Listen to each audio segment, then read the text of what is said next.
আসসালামু আলাইকুম রহমতুল্লাহি ওবারাকাতুহু। আমরা এখন আমরা সামনের দিকে আগাবো। সর্বপ্রথম স্যার বৃত্ত অধ্যায়টাকে নিয়ে আমাদেরকে চিনতে হবে। তো বৃত্ত বৃত্ত কি জিনিস দেখেন। বৃত্তর কথা যদি বলি, এরকম একটা কেন্দ্র থাকবে এবং এই কেন্দ্রকে এই কেন্দ্র বিন্দুটাকে এই বিন্দুটাকে কেন্দ্র করে আমরা যদি নির্দিষ্ট একটা দূরত্ব নিই, এই নির্দিষ্ট একটা দূরত্বের আলোকে ধরো এখান থেকে এখান পর্যন্ত এই দূরত্বটার আলোকে আমরা কি অঙ্কন করলাম, একটা সার্কেল অঙ্কন করলাম বা বৃত্ত অঙ্কন করলাম। কথা কি বুঝতে পারছি? এটা একটা বৃত্ত। তাহলে এই যে নির্দিষ্ট মানে একটা বিন্দুকে কেন্দ্র করে নির্দিষ্ট দূরত্ব দিয়ে আমরা যে চিত্রটা অঙ্কন করি, মূলত সেটাই হচ্ছে কি আমাদের বৃত্ত। এটা সবাই পারে। এই ছোটখাটো জিনিস আমি আগে বলছি, এই ক্লাসটা হবে সম্পূর্ণ বেসিক। আমরা এখান থেকে একদম এমন পর্যায়ে যাওয়ার চেষ্টা করব, মানে একটা ক্লাস হয়তো ক্লাসের দৈর্ঘ্য অনেক বেড়ে যেতে পারে, ক্লাসের দৈর্ঘ্য অনেক বেড়ে যেতে পারে। তো সবাই হচ্ছে একদম নোট, কাগজ কলম যা আছে সবকিছু নিয়ে বসো। এবং হচ্ছে তোমাদের যদি বই থাকলে আরো বেটার। তোমরা চেষ্টা করো যে কাগজ এবং কলম বিশেষ করে এই দুইটা জিনিস নিয়ে হাতে নিয়ে বসার জন্য চেষ্টা করো। সবাই হচ্ছে এখনই নিয়ে নাও, যারা নাও নাই এখনো, আমি তুমি বলে সম্বোধন করছি। তোমরা হচ্ছে যারা এখনো নাও নাই কাগজ কলম, দ্রুত হচ্ছে কাগজ কলম হাতে নিয়ে নাও, কারণ এখানে প্রচুর পরিমাণ নোট হবে, সেগুলো তোমাদেরকে নোট করতে হবে। ওকে স্যার, আরেকটা কাজ করতে পারো, সেটা হচ্ছে গিয়ে মনোযোগ সহকারে ক্লাসটা দেখো। পরবর্তীতে আমাদের লাইভটা যখন থাকবে, লাইভটা থেকে তোমরা দেখে দেখে নোটটা করে নিও। কথা বুঝে আসছে? খুবই ইনফরমেটিভ ক্লাস হবে ইনশাল্লাহ, আশা করছি। তো এই যে প্রথমত হচ্ছে এটা কেন্দ্র, এই কেন্দ্র থেকে আমাদের এই যে এটা, অর্থাৎ নির্দিষ্ট একটা দূরত্ব নিয়ে আমরা কি অঙ্কন করলাম, বৃত্ত অঙ্কন করলাম। এখন এই নির্দিষ্ট দূরত্বটার একটা নাম আছে, এর নাম হচ্ছে ব্যাসার্ধ। কথা বুঝতে পারছি? এই যে কেন্দ্র থেকে এটা, তাহলে এটা এটা এটা বলতে কি, এটা কি কোনো নাম নাই? অবভিয়াসলি আছে, এটারও নাম আছে। তাহলে এটার নাম কি? এই যে চারপাশে যে দাগটা দেখতেছো, সার্কেল আকৃতির যে দাগটা দেখতেছো, ওইটা কি? ওইটা হচ্ছে পরিধি। কথা বুঝতে পারছি? এখন স্যার পরিধি কি? আমাদের মনে নানা ধরনের প্রশ্ন জাগে, স্যার পরিধি জিনিসটা কি, বুঝলাম না তো। তোমরা পরিসীমা বুঝছো, ওই যে পরিসীমা বারবার শিখতেছিল, যে পরিসীমা, আয়তক্ষেত্রের পরিসীমা, ত্রিভুজের পরিসীমা, বিভিন্ন ধরনের পরিসীমা তোমরা দেখছো নানা জায়গায়। এখন বলবে স্যার পরিসীমাও আমি বুঝি না। চলো পরিসীমাটা একটু তোমাদেরকে বুঝিয়ে দিই। পরিসীমাটা আসলে কি? মনে করো আমি একটা ত্রিভুজ অঙ্কন করলাম, ঠিক আছে? তো মনে করো করিমের বাপে কি করলো, এই বিন্দুতে বসে আছে, বসে থেকে করিমের বললো যে এই করিম, আমাদের তো ত্রিভুজটা হচ্ছে তিন কোণাকৃতি, তোমরা একটা কাজ করো, গিয়ে হচ্ছে এই যে তিন পাঁচটা একটু দেখে আসো। মানে সে তাকে, করিমের বাবা তাকে এখান থেকে এখানে পাঠাইলো, সে এখান থেকে এখানে গেল, এখান থেকে এখানে আসলো। অর্থাৎ সে যে পুরাটা একটা একটা চক্কর দিল, এই যে পুরো একটা দূরত্ব সে অতিক্রম করলো, যেখান থেকে শুরু করছে সেখানে আসি আবার শেষ করলো, এই পুরো দূরত্বটাই হচ্ছে আমাদের পরিসীমা। কথা কি বুঝতে পারছি কিনা? একইভাবে আমরা যদি আয়ত বা সামান্তরিকের ক্ষেত্রে বলি, ধরো এই যে এখান থেকে এই বাহু, এখান থেকে এখানে, এখান থেকে এখানে, এখান থেকে এখানে, টোটাল চারটা বাহু যোগফলটা হবে কি আমাদের পরিসীমা। তো স্যার আমরা যে কাজটা করি, সেটা হচ্ছে গিয়ে আমরা এই যে ধরো ত্রিভুজ এবং বিভিন্ন ক্ষেত্রে, এই যে চতুর্ভুজের ক্ষেত্রে আমরা বলি পরিসীমা, কিন্তু বৃত্তে আইসা এটা আরেকটা কিউট নাম হয়ে যায়, সে নামটা হচ্ছে পরিধি। কথা বুঝতে পারছি? তাহলে এই যে আমরা চারপাশে দাগটা দেখতেছি, এটা কি পরিধি। তার মানে এর মানে কি? খুবই সহজ। ওই যে যেটা বললাম, করিমের বাপে আবার বৃত্তাকার একটা জমি করছে, বললো যে এই যাও, আমাদের এই যে বৃত্তাকার গোল যে পুকুরটা আছে, দেখে আসো চারপাশে কোনো পানি যাচ্ছে কিনা। তো সে কি করলো, এখান থেকে ঘুরা এই একদম আবার এখানে ফেরত আসলো। সে টোটাল একটা দূরত্ব অতিক্রম করলো, এই একটা দূরত্বটাই হচ্ছে একটা পরিধি। আমি এই কথা বুঝতে পারছি স্যার? তো এই পরিধি জিনিসটা আমাদেরকে বুঝতে হবে। পরিধি আমরা বুঝলাম, এরপর হচ্ছে ব্যাসার্ধ বুঝলাম। তো ব্যাসার্ধটা কি? ব্যাসার্ধের সংজ্ঞা হচ্ছে এটাই, কেন্দ্র থেকে পরিধি পর্যন্ত। এই যে এটা হচ্ছে স্যার আমাদের পরিধি, এটা হচ্ছে কেন্দ্র থেকে পরিধি দূরত্বটাকে কি বলে? কেন্দ্র থেকে পরিধি দূরত্বটাকে হচ্ছে আমাদের ব্যাসার্ধ বলে। এখন স্যার যদি আমি এই ব্যাসার্ধটাকে ধরো, এই ব্যাসার্ধটাকে যদি আমি ডাবল করে দিই, মনে করো একদম বিপরীত দিকে এখান পর্যন্ত নিয়ে আসলাম, এটা হচ্ছে আমার কেন্দ্র। যদিও বা আমার বৃত্তটা, সার্কেলটা একদম এক্স্যাক্টলি তোমরা মাই তো করতে পারবে না, কারণ আমি তো হাত দিয়ে আঁকছি, এটা তো আর তোমাদের পেন্সিল কম্পাস দিয়ে আঁকি নাই। আমি কি পেন্সিল কম্পাস দিয়ে আঁকছি? আঁকি নাই তো। তো যাই হোক, তোমরা একটু খেয়াল, আচ্ছা ভিডিওটা একটু কষ্ট করে শেয়ার করে দাও। তোমরা একটু পরে প্রয়োজনে ডিলিট করে দিও, সমস্যা নাই। তবে কষ্ট করে একটু শেয়ার করে দাও। শেয়ার করে দিলে হচ্ছে সবাই, মোটামুটি তোমাদের ফ্রেন্ড সার্কেল যারা আছে, বেশিরভাগ হচ্ছে আমি জানি আমার স্টুডেন্ট, তোমরা শেয়ার করে দিলে হচ্ছে যারা তোমাদের ফ্রেন্ড সার্কেল আছে তারা অন্তত দেখলো, কেউ না কেউ উপকৃত হবে। আজকে ক্লাসে অন্তত আমরা অনেকগুলো নাম্বার নিয়ে আলোচনা করবো স্যার। মানে পুরো বেসিকটা আমরা ইনশাল্লাহ এখান থেকে ক্লিয়ার করবো। এই অধ্যায় থেকে অনেকগুলো নাম্বার আসবে, অনেক। এবং এই অধ্যায় থেকে সৃজনশীল যে থাকবে, এটা মোটামুটি প্রায় 99% শিওর।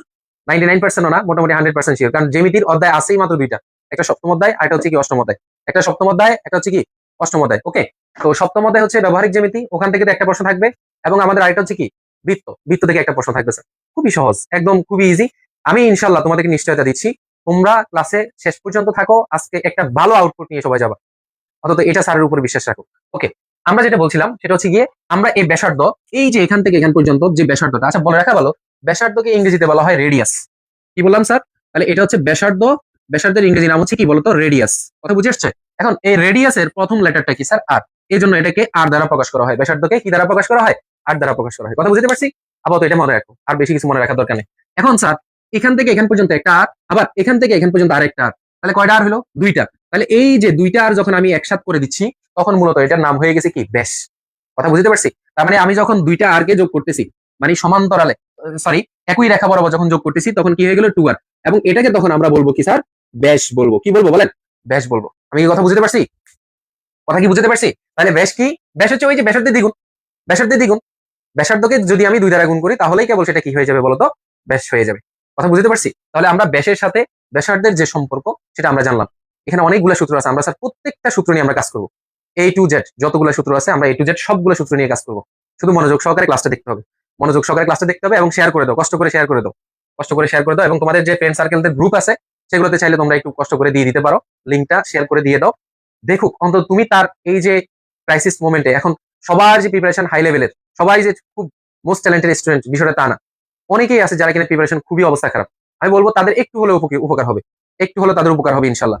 তো আমি আশা করছি সবাই একটু শেয়ার করে দিবা, ক্লাসটাকে স্প্রেড করে দিবা সবার মধ্যে। তো যাই হোক, এবার আসো। তাহলে আমরা স্যার ব্যাসার্ধ বুঝলাম, ব্যাস বুঝলাম, পরিধি বুঝলাম। এবার ধরো এখানে যেভাবে একটা দাগ গেল মাঝ বরাবর কেন্দ্র দিয়ে, এমনও তো হইতে পারে এখানে একটা দাগ যেতে পারে না? পারে না? এখানে এই যে উপর দিয়ে দাগ গেল, আরে হইতে হতে পারে একদম ছোট করে একটা দাগ গেল। এখন স্যার এটার যদি একটা নাম থাকে ব্যাস, তাহলে এগুলোর কি কোনো নাম নাই? 100% আছে। তাহলে ওই নামটা কি? ওই নামটা কি সেটা আমাদেরকে জানতে হবে। ওই নামটা হচ্ছে জে। যে পরিধির এক মাথা থেকে যদি আরেক মাথা পর্যন্ত কোন একটা, মানে কোন একটা যদি রেখা আমরা টানি, তাহলে এটা যদি আমাদের কি হয়, ওটার নাম হয়ে যাবে তখন কি বলতো? জে। তাহলে আমরা বুঝলাম। এখন একটু খেয়াল করো। ধরো এই যে এই জায়গা থেকে এই জায়গাতে গেল, এটা জে হইলো। এই জায়গা থেকে এই জায়গাতে গেল, এটা কি হলো? জে হইলো। তাহলে স্যার এই জায়গা থেকে এই জায়গাতে গেছে, এটা কি জে না? এটাও জে। তার মানে বুঝা গেল যে জেটা কেন্দ্র দিয়ে যাবে, মাঝ বরাবর দিয়ে যাবে, সেটার নাম হচ্ছে দুইটা, একটা হচ্ছে জে আর একটা হচ্ছে ব্যাস। আবার বলতেছি, যে যেটা কেন্দ্র দিয়ে যাবে, সেটার নাম হচ্ছে কয়টা? দুইটা। একটা হচ্ছে জে আর একটা হচ্ছে কি? ব্যাস। মাথা রাখবা খুবই গুরুত্বের সাথে। আর জে হচ্ছে নর্মালি হচ্ছে যে শুধু জে কখন, যখন সে কেন্দ্র দিয়ে যাবে না। কেন্দ্র দিয়ে যখন যাবে না, তখন আমরা সেটাকে শুধুমাত্র কি বলবো বলতো? জে বলবো। কথা কি বুঝতে পারছি? যাই হোক স্যার, তাহলে আমরা এই যে এই জাতীয় জিনিসগুলো আশা করি পারবো ইনশাল্লাহ। পারা যাবে তো নাকি? এরপরে আসো, আমাদের এ ছিল মোটামুটি যে, আমি আবার একটু রিপিট করে দিচ্ছি স্যার। ব্যাসার্ধ, পরিধি, জে, তারপরে আর কি বললাম? ব্যাস বললাম। তাহলে ব্যাসার্ধ কোনটা? কেন্দ্র থেকে পরিধি পর্যন্ত দূরত্বটাকে আমাদের ব্যাসার্ধ বলে। ব্যাসার্ধরে যদি আমি সরল রেখা বরাবর দুই, মানে অপর প্রান্তে নিয়ে যাই, তাহলে সেটা দুইটা হয়ে যাবে। দুইটা ব্যাসার্ধ মিলে কি হয়? একটা ব্যাস হয়। আচ্ছা, আর পরিধি, চারপাশে যে রেখাটা দেখতেছি, এই গোলাকার বৃত্তাকার, এটাকে বলা হয় কি? পরিধি। এটা দূরত্বটাকে। এরপরে আরো বললাম কি? যেহেতু বুঝছই। এরপরে আর কি বলা যায়? যাই হোক, একটু পর্যন্ত হচ্ছে আমাদের প্রথম ধাপ। আমরা স্যার দ্বিতীয় ধাপে চলে যাচ্ছি, একটু ভালো করে মনোযোগ দাও। এগুলো কিন্তু নোট করবা, একটু কষ্ট করে নোট করবা। যদি কেউ নোট না করতে পারো, তাহলে কিন্তু মনে থাকবে না স্যার, বলে দিচ্ছি। প্রয়োজনে এখন না হলে ক্লাসটা শেষ করে মনোযোগ সহকারে নোট করিও, ভালো করে দেখো। আচ্ছা, এখন একটু খেয়াল করো। আমরা যে কাজটা করবো সেটা হচ্ছে গিয়ে, এবার আমরা বৃত্তচাপ সম্পর্কে জানবো। এবং স্যার এটা হচ্ছে একটা হট টপিক, সোজা কথা বলে রাখা ভালো। বাংলাদেশের 10টা বোর্ড আছে না, এবং মাদ্রাসা বোর্ড আছে না, একদম লিখে রাখো ইনশাল্লাহ। যেই কোনো বোর্ডে ইনশাল্লাহ একটা প্রশ্ন থাকবে, থাকার মতো। এই জাস্ট এই টপিকটা থেকে জাস্ট আমি একটা বললাম রিস্ক মুক্ত থাকার জন্য। কিন্তু সম্ভব হইলে, যদি আল্লাহ আল্লাহ ভালো কিছু রাখে, তাহলে হয়তো অনেকগুলো বোর্ডেও থাকতে পারে। তোমরা শুনে অবাক হবে, অন্তত 23-24 বার আসছে এখান থেকে কয়েকটা এমসিকিউ এমনও আছে। তো চলো আমরা এখান থেকে কিছু জানবো, একটু ভালো করে মনোযোগ দাও। তো এরকম ক্লাস যদি তোমরা মিস দিতে চাও, তাহলে তো আমার আর কিছু করার নেই। আমি দেখি আমাদের লাইভটা ঠিকঠাক ভাবে চলছে কিনা, সবকিছু ঠিকঠাক আছে কিনা। তো ক্লাসটা আসলে মিস দিতে চাইলে, ক্লাসটা যদি মিস দাও তাহলে কিন্তু শেষ, বলে দিচ্ছি। ফ্রেন্ডদেরকে এখনো ভালো আছে, সবাই শেয়ার দাও, শেয়ার দিয়ে সবাই ফ্রেন্ডকে জানিয়ে দাও। আচ্ছা, আমি এই ফাঁকে হচ্ছে একটু জেনে নিব যে কে কে ক্লাসে জয়েন আছে, কারণ হচ্ছে ক্লাসের একটা ভাইব থাকুক। আহ যাই হোক, আর এস হৃদয়, ওয়ালাইকুম আসসালাম রহমতুল্লাহ। শাহরুখ স্যার আমাদের, ধন্যবাদ। আচ্ছা, ওয়ালাইকুম আসসালাম, সবাই সালাম দিয়েছে। আচ্ছা, ক্লাসে কে কে অ্যাটেন্ড আছে একটু বলো, একটু বলো, একটু কমেন্টস করে জানো। হ্যাঁ, সবাই কে কোথা থেকে দেখছো, জাস্ট এলাকার নামটা একটু বলো তো, দেখি আমি কে কোন এলাকা থেকে দেখছো। কে কোন এলাকা থেকে দেখছো? আমি কিন্তু এই যে একটা হট টপিকে যাচ্ছি, মানে একদম মোটামুটি নাম্বার শিওর করার মতো একটা টপিকে যাব, তোমাদের কমেন্টস গুলো পড়ে। সবাই একটু কষ্ট করে কমেন্টসটা করো, কেমন? সবাই একটু কষ্ট করে কমেন্টসটা করো। কমেন্টস কি আমার এখানে আসতে লেট হচ্ছে নাকি? বুঝতেছি না।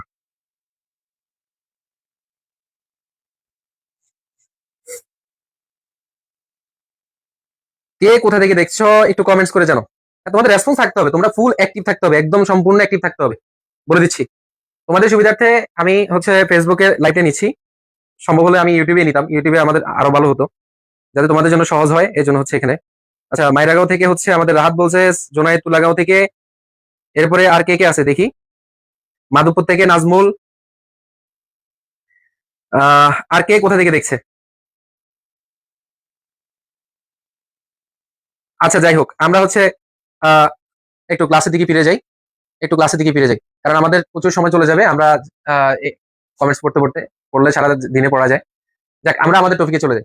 এখন স্যার বৃত্তচাপ, বৃত্তচাপ জিনিসটা কি? বৃত্তচাপ জিনিসটা হচ্ছে তুমি পুরা এই যে বৃত্তাকার একটা আছে না, এই যে এটাকে এভাবে ঘুরাই এখানে পর্যন্ত নিয়ে আসছো, এটাকে লাগাও নাই, মানে পুরো বৃত্ত আঁকো নাই, পুরো বৃত্ত আঁকো নাই। বসো, বসে মনোযোগ দিয়ে দেখো।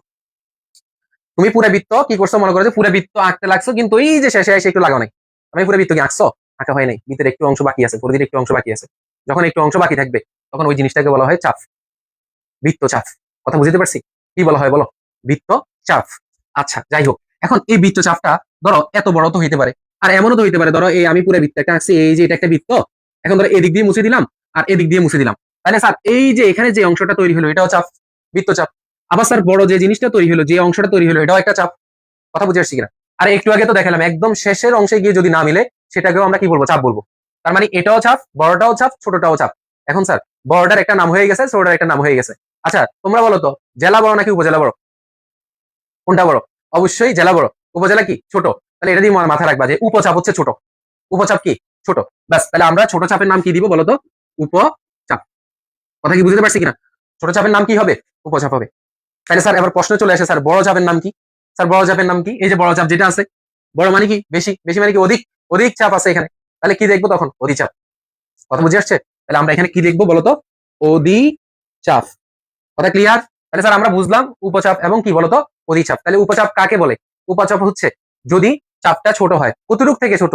অর্ধবৃত্তের যে পরিধিটা হয় নরমালি, ওইটা থেকে যদি ছোট হয়। কথা বুঝতে পারছি? অর্ধবৃত্তের পরিধি থেকে যদি ছোট হয় সেটাকে আমরা উপচাপ বলবো, এবং অর্ধবৃত্তের পরিধি থেকে যদি বড় হয় সেটাকে আমরা কি বলবো? অধিচাপ বলবো। মনে থাকবে? এই সবাই পারবা কিনা বলো? ক্লিয়ার কিনা জানো? ক্লিয়ার লিখে জানো সবাই? সবাই একটু কষ্ট করে ক্লিয়ার লিখে জানো। সবাই একটু ক্লিয়ার লিখে জানো। হ্যাঁ। আচ্ছা যাই হোক, তাহলে এরপরে এখন এই যে উপচাপ এবং অধিচাপের উপরে ডিপেন্ড করে অনেকগুলো এমসিকিউ স্যার আমাদের বিগত সালে আসছে, অনেকগুলো এমসিকিউ, অনেক। একটু ভালো করে মনোযোগ দিলে খেয়াল করো, নোট করে নিও। আমি এখন তোমাদেরকে একটা নোট লিখে দিব, গুরুত্বপূর্ণ, গুরুত্বপূর্ণ একটা নোট লিখে দিব। তাহলে আমরা উপচাপ এবং অধিচাপ চিনছি কিনা বলো? কথা বলতে হবে, উপচাপ এবং অধিচাপ চিনছি কিনা? আরে তুমি আমার সামনে মনে করো যে ক্লাস করতেছো, তুমি আমার সামনে ক্লাস করতেছো, এটা মাথায় রাখো। রেসপন্স করবা, রেসপন্স করবা। কেউ তোমার পাগল বললো, তুমি রেসপন্স করো। একদম পুরো সিরিয়াস মোডে থাকো, পুরো সিরিয়াস মোডে থাকো। মাথা রাখতে হবে, ফেল করলে বা আল্লাহ না করো কোন একটা দুর্ঘটনা ঘটলে এটা দায়ভার সম্পূর্ণ তোমারই নিতে হবে। কেউ তোমার আসি কি জিজ্ঞেস করবে না তুমি কতটুকু পড়ছো, বরং তোমাকে এটা বলবে যে এই ছেলে তো মনে পড়ে নাই, পড়াশোনা করে নাই। কিন্তু তুমি যে মানে স্মার্টলি পড়াশোনা না করার কারণে এই অবস্থা, এটা তো কেউ বুঝবে না। তুমি তো পরিশ্রম করছো, প্রচুর পরিমাণে পরিশ্রম করছো। এই পরিশ্রমের মূল্য কি কেউ বুঝবে? কখনোই বুঝবে না। এই জন্য বলতেছি ভালো করে মনোযোগ দিয়ে দেখো। সফলতা পাইতে হলে মাঝে মধ্যে পাগল পারা হয়ে যেতে হয়, একদম চেষ্টার এক্সট্রিম লেভেলে চলে যেতে হয়। খেয়াল করো সবাই। যা বলছিলাম অধিচাপ এবং উপচাপের উপরে, স্যার আমি একটা চার্ট লিখতেছি, একটা হচ্ছে কি উপচাপ, আরেকটা হচ্ছে কি অধিচাপ। ওকে,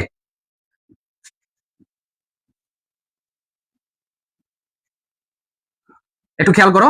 এখানে হচ্ছে তোমার অন্তর্লিখিত কোণ, আর এখানে হচ্ছে দণ্ডায়মান কোণ। ওকে স্যার, তাহলে উপচাপে তোমাকে প্রশ্নটা করবে কিভাবে? প্রশ্নটা করবে হচ্ছে উপচাপে অন্তর্লিখিত কোণ কি ধরনের। আমি কি কথা বুঝতে পারছি কিনা? উপচাপে অন্তর্লিখিত কোণ কি ধরনের, উপচাপে অন্তর্লিখিত কোণ কি ধরনের, এই প্রশ্ন করবে। তাহলে তুমি কেমনে আনসার দিবা? সেটা আনসার হবে স্থূলকোণ। কি কোণ বলো? স্থূলকোণ। তাহলে বুঝতেই পারতেছো অধিচাপে অন্তর্লিখিত কোণ কি হবে? সূক্ষ্মকোণ। গুড। ব্যাস স্যার, এই জাস্ট এই দুইটা শব্দ থেকে এমসিকিউ আসছে বিগত সালে 20টা, 20টা এমসিকিউ আসছে। এই জাস্ট এই দুইটা যে উপচাপে অন্তর্লিখিত কোণ কি ধরনের কোণ, আর অধিচাপে অন্তর্লিখিত কোণ কি ধরনের কোণ, বিগত 20 প্লাস আসছে। 20টা না, 20-এর উপরে আসছে, 20-এর উপরে আসছে স্যার। আজকে দেখবা যে তোমরা আমার এই ক্লাস করার পরে তোমাদের টেস্ট পেপার বলো, যেটাই বলো, এগুলো ধরে দেখিও ইনশাল্লাহ। তোমরা নিজেরাই টের পাবা যে আজকের ক্লাস কতটুকু গুরুত্বপূর্ণ, আজকের ক্লাস কতটুকু গুরুত্বপূর্ণ। তো বুঝতেই পারতেছো অন্তর্লিখিত কোণ যদি স্থূলকোণ হয় তাহলে দণ্ডায়মান কোণ কি স্থূলকোণ হবে নাকি? কখনোই না। তাহলে দণ্ডায়মান কোণ কি হবে বলো তো? সূক্ষ্মকোণ হবে। কি হবে বলো? সূক্ষ্মকোণ। একদম টাটকা মুখস্থ করে ফেলবা, মুখস্থ করে ফেলবা। এটা যাতে কোনোভাবে না বলো, কোনোভাবে যাতে না বলো, মনে থাকে যেন। সবাই নোট করে নাও, সবাই নোট করে নাও, কষ্ট করে সবাই নোট করে নাও, অথবা একটা স্ক্রিনশট নিয়ে রাখো, একটা স্ক্রিনশট নিয়ে রাখো, কষ্ট করে একটা স্ক্রিনশট নিয়ে রাখো। অবশ্যই এটা মুখস্থ করে ফেলবা। আজকে যা ক্লাস করাবো, আমি ক্লাস শেষ করার পরে যতগুলা নোট থাকবে মুখস্থের, আজকে রাতের মধ্যে সবগুলো শেষ দিবা, সবাই সবাই A to Z যতজন ক্লাস করতেছো সবাই আজকে রাতের মধ্যে এই নোটটা শেষ দিবা, মনে থাকে যেন। তাহলে উপচাপে অন্তর্লিখিত কোণ কি ধরনের কোণ? স্থূল কোণ। এবং উপচাপে দণ্ডায়মান কোণ কি ধরনের কোণ? সূক্ষ্ম কোণ। এরপর অধিচাপে অন্তর্লিখিত কোণ সূক্ষ্ম কোণ, অধিচাপে দণ্ডায়মান কোণ কি ধরনের কোণ? স্থূল কোণ। এই জিনিসটাকে আমাদেরকে কি করতে হবে? একদম মুখস্থ করে ফেলতে হবে, একদম পুরা জ্বালাপালা করে ফেলতে হবে, মনে থাকে যেন। তাহলে আমাদের এটা খুবই গুরুত্বপূর্ণ, এটার উপরে ডিপেন্ড করে আমাদের কিছু এমসিকিউ আসে, সেগুলো যাতে আমরা একটু ভালো করে মাথায় রাখি, কেমন গেল। এরপরে আসো আমরা চাপ নিয়ে যে প্রশ্নগুলো আমাদের নরমালি ছিল সেগুলো আমরা দেখলাম, ওকে। এরপরে খেয়াল করো, এরপর হচ্ছে বৃত্তের আরো একটা খুবই গুরুত্বপূর্ণ জিনিস, সেটা হচ্ছে বৃত্তকলা। এখন বলবা যে বৃত্তকলা কি স্যার? তোমরা পিজ্জা খাইছো তো নাকি? তো পিজ্জার এই যে দেখবা যে এটাকে বিভিন্ন স্লাইসে ভাগ করে, নরমালি হচ্ছে 8 ভাগ বা হচ্ছে 10 ভাগ, কেউ বললে আরো বেশি করে। তো প্রত্যেকটা এই যে মনে করো যে এটা একটা পিজ্জা, ঠিক আছে, এটা একটা পিজ্জা, এই পিজ্জাকে তুমি স্লাইসে ভাগ করছো, এই যে বিভিন্ন স্লাইসে ভাগ করছো, এই যে বিভিন্ন স্লাইসে ভাগ করছো প্রত্যেকটা। আমরা এইভাবে মনে হয় ছোটবেলায় খেলাধুলা করতাম, আমাদের এভাবে কিছু ওই যে চিত্রিত নায়িকা ছক্কা মারতাম নাকি কি মারতাম এরকম ছিল মনে হয়, ঠিক আছে। এখন তো নাই, আগে এখন তো সবাই ওই যে এগুলা খেলে, ঠিক আছে। তবে আগে হচ্ছে আমরা ওই যে কাগজের মধ্যে ঘুরাই, এটাতে ঘুরাইতাম, ঘুরে হচ্ছে ছক্কা খেলতাম। ছক্কা বলতে কি ওই যে ক্রিকেট আর কি, ক্রিকেট খেলা হইতো, খুবই দারুণ ছিল। যাই হোক, নস্টালজিক জিনিস। তো আমরা এই যে মনে করো কোন একটা স্লাইসকে আমরা কেটে নিলাম, এই যে এই জায়গা থেকে এই স্লাইসটাকে কেটে নিলাম, বুঝতে পারছে? পুরো বৃত্ত না কাইটা এটা এতটুকু কাটলাম, বুঝতে পারছো? এই ভিতরে এই অংশটাকে বলা হয় বৃত্তকলা। মানে এখানে এসপিছে যতটুকু জায়গা আছে সেটাকে কি বলা হয় বলতো? বৃত্তকলা। পুরা জায়গার মধ্যে, পুরো বৃত্তের মধ্যে টোটাল যতটুকু জায়গা আছে স্যার এটাকে বলে বৃত্তের ক্ষেত্রফল। বৃত্তে কি বলা হয়? ক্ষেত্রফল। আর যদি আমি এখানে শুধুমাত্র একটা নির্দিষ্ট জায়গা নিয়ে কাজ করি, সেটা হচ্ছে কি বলতো? বৃত্তকলার ক্ষেত্রফল। এই যে অংশটা হচ্ছে বৃত্তকলার ক্ষেত্রফল, এইটাতে যতটুকু জায়গা আছে, অর্থাৎ তুমি যতটুকু পিজ্জা পাইছো এটাতে যতটুকু পিজ্জা আছে সেটা হচ্ছে কি বলতো? বৃত্তকলার ক্ষেত্রফল, মনে থাকবে? যাই হোক, এরপরে আমরা পরের দিকে আগাচ্ছি। তাহলে স্যার আমরা বৃত্তকলা সম্পর্কে জানছি, আমি এখানে বলে রাখি যে তোমাদেরকে লাস্টের দিকে কিছু সূত্র লিখে দিব। সূত্র বলতে এই যে এই টাইপের বৃত্তকলার ক্ষেত্রফল বের করার সূত্র আছে, বৃত্ত চাপ বের করার সূত্র আছে, বৃত্তের ক্ষেত্রফলের সূত্র আছে, সবগুলো সূত্র ইনশাল্লাহ A to Z আমি তোমাদের আজকে লিখে দিব, কেমন? ইনশাল্লাহ, কোনো টেনশন নেই।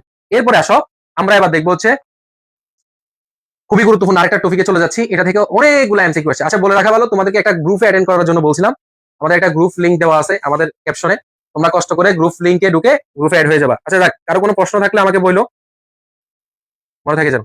এরপর আসো আমাদের পরবর্তী ধাপ হচ্ছে আমরা একটা বৃত্ত অঙ্কন করি, একটা বৃত্ত অঙ্কন করি, এবং এই বৃত্তের খেয়াল করো আমাদের এটা হচ্ছে 2 নাম্বার ধাপে চলে যাচ্ছি আমরা। মনে করো 2 নাম্বার ধাপে, এতক্ষণ পর্যন্ত আমরা বৃত্তের বিভিন্ন অংশ চিনলাম, কেমন? এতক্ষণ পর্যন্ত আমরা বৃত্তের বিভিন্ন অংশ চিনলাম।